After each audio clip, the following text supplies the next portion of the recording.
রাত্রি হলো ভোর, আজি মোর জন্মের স্মরণ পূর্ণবাণী, প্রভাতের রৌদ্রে লেখা লিপিখানি হাতে করে আনি, দ্বারে আসি দিল ডাক 25শে বৈশাখ। নমস্কার, প্রণবের হেসেলে আপনাদের সকলকে স্বাগতম। কবিগুরুকে প্রণাম জানিয়ে আজ থেকে শুরু হতে চলেছে নতুন একটি পর্ব, পদে পদে লহ প্রণাম। প্রণবের হেসেলের আগামী 7টা পর্ব সাজানো থাকবে ঠাকুর বাড়ির বিভিন্ন পদ দিয়ে। বাংলা তারিখ অনুযায়ী আজ 25শে বৈশাখ, কবিগুরুর জন্মদিন। আমরা বাঙালিরা জন্মদিনের দিনে বিশেষ করে পায়েস রান্না করে থাকি, তাই আজ ঠাকুর বাড়ির একটি বিশেষ পায়েস রান্না করে কবিগুরুর জন্মদিন উদযাপন করব প্রণবের হেসেলে। আজ বানাতে চলেছি হেমকণা পায়েস।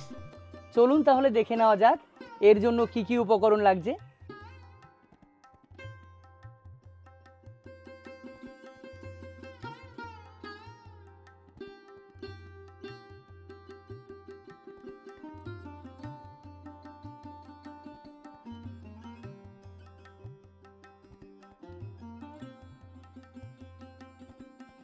প্রথমে দুধটা ফুটতে দেব।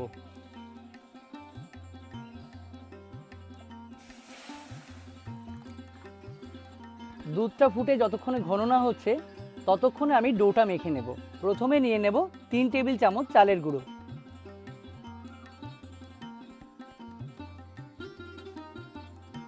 তারপর এর মধ্যে দিয়ে দেব গ্রেট করা খোয়া ক্ষীর,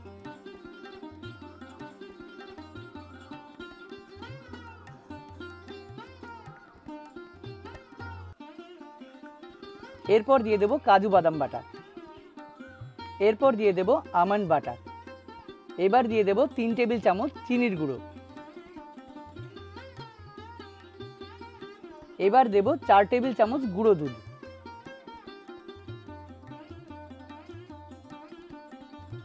এবার দিয়ে দেব 1 চামচ ঘি। এবার একটি ডো তৈরি করে নেব।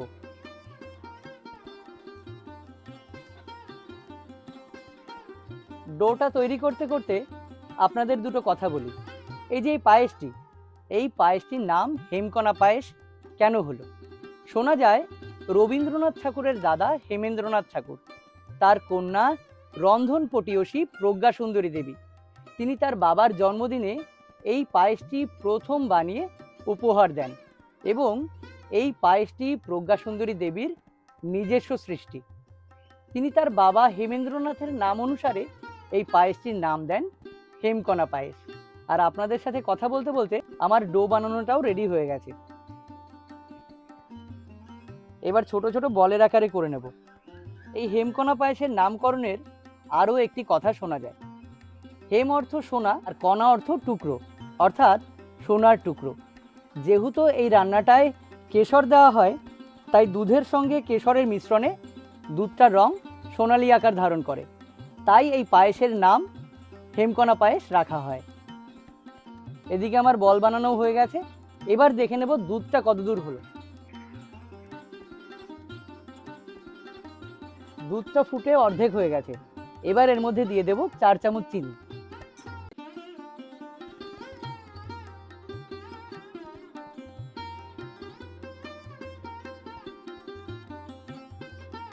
এবার একটি পাত্রে সামান্য একটু দুধ তুলে নেব।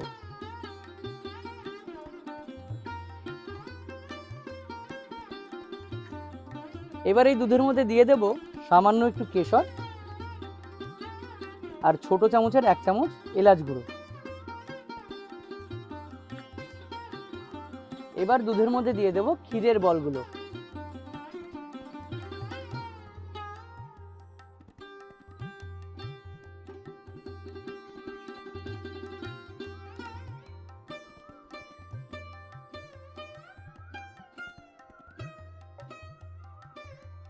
মিনিট 10 মতো ফুটিয়ে এবার উপর দিয়ে দেব কেশর আর দুধের মিশ্রণটি।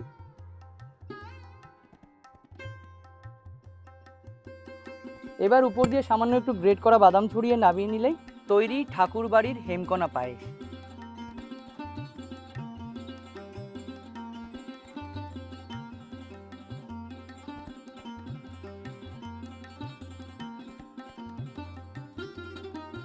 আজকের পর্ব এখানেই শেষ হচ্ছে।